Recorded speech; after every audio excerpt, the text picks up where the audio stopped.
Сәлематсыздар ма, құс-сүйер қауым?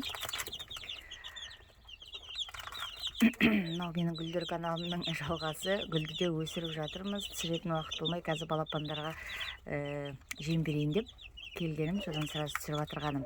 Мынау Барковская барвистая деген породный тауықтың балапандары. Жұмыртқасын мен 300 теңгеден сатып алдым.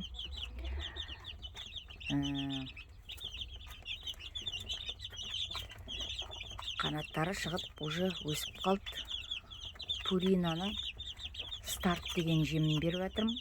Purina старт қазір жемге қымбатсыды. Жемге қымбатсып жатыр. Тауық та қымбатсып жатыр, балапан да қымбатсып жатыр. Қымбатсымаған ештеңе жоқ енді, бәрі қымбатсыған сияқты. Бірақ енді ауылда тұрған жерде болғасын, енді ауылда тұрғасын. Тауық ұстаймыз. Құстарды басқа не кәсіп етеміз. Басқа жұмыстармен де айналысамыз. Ауылдың жағдайы белгілі. Мынау Барковский барвистый деген балапан 2022-нің мынау марттың 28-29-дарында шықты. 28-29-дарында. Бүгін 6 апрель, 8 күндей болды.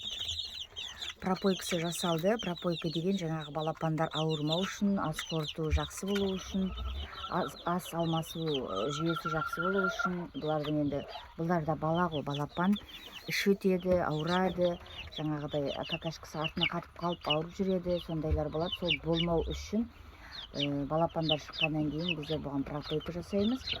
Әркім әртүрлі береді. Мен метронидазол деген бердім. Метронидазол таблетка 4 таблетканы 1 литр суға езіп беретін.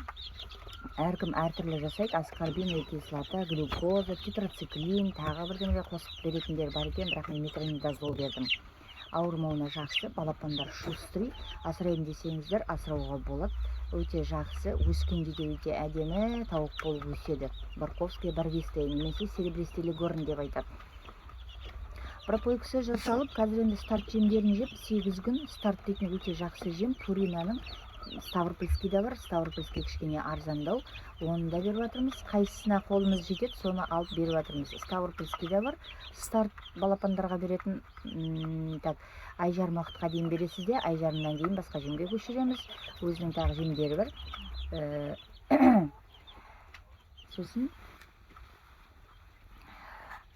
Ставропольский бар, арзан, Purинасы бар. Purina қымбат старт жемі. Сондай жемдермен өсіріп жетілдіреміз. Енді нешеу 32-сі екен, 35 жұмыртқа алдым. 35 жұмыртқа алдым Атыраудан, Салауат деген жерден. Почти бәрінде тұқымы бар. Үшеуі шықпай қалды, біреуі пустой болды. Енді өтірік айтпайын, біреуі пустой болды, балапан жоқ. Екеуі балапан дамыған, бірақ шықпай қалды. Содан 35 жұмыртқадан 32 балапан шықты. 32 балапан шықты. Оның 10 балапанын бір жігіт қызығып сатып алды. Сонымен өшеде қазір 22 балапан. 22 балапан жүр. Өте жақсы. Выживаемыз почти 90%, 99% деп жазған. Но сол енді келіп тұр енді. Жаңағыдай шетінеп кетпей, өліп кетпей, әйтеуір балапандар міне өсіп, тіршілік жасап өмір сүріп жатыр. Уже қанаттары шығып қалды. Бұлар жылына 240-250 ма сондай жұмыртқа береді. Жұмыртқаны жақсы береді. Жұмыртқасы әппақ, ақ жұмыртқа. Енді общий жалпылама айтады ғой, жылына солай береді деп. Жұмыртқаны жақсы береді, бірақ бұлардың енді жүн түсетін уақыты болады. Жүн түскен уақытта жұмыртқа бермейді. Демалатын уақыттары болады, сол кезде жұмыртқа бермейді. Бірақ жұмыртқаны жақсы береді. Енді күнде Құдайдың құтты күні бере бермейтін шығар. В общем, характеристикасы жақсы. Бірінші рет асырап отырмын. Балапан кейінде инкубатордан шығарып асырап жатырмын. Енді Алла тіршілігін берсе, осылар өсіп кетсін деп тілеймін. Тағы да алдағы уақытта сіздерге көрсететін болам. Қарап отқан көрермендерге көп рахмет айтамын. Балапан асыраңыздар. Ауылда не істейміз енді? Гүл өсіреміз, балапан өсіреміз, тауық өсіреміз. сатамыз, жейміз, бала шаға асыраймыз, басқа не кәсіп жасаймыз. Біздер бастық емеспіз. Енді осындай кәсіптермен айналысамыз ауылда жүргесін. Осындай мал шаруашылығы, құс шаруашылығы кәсіппен айналысқасын, ауылдың адамдары пенсияға қалай 60-тың үстіне барып шығады. Шаршайды, өмір бойы столда отырмаған. Пенсия жасын түсірсе вообще жақсы болады. Бәрінің проблемасы ғой. Әйел жолдастарға 55-те жарайды, 55-те пенсияға шықса жақсы ғой. Малын қарайды, немересін де қарайды, балдарды да қарайды, үйде отыратын бір әже керек.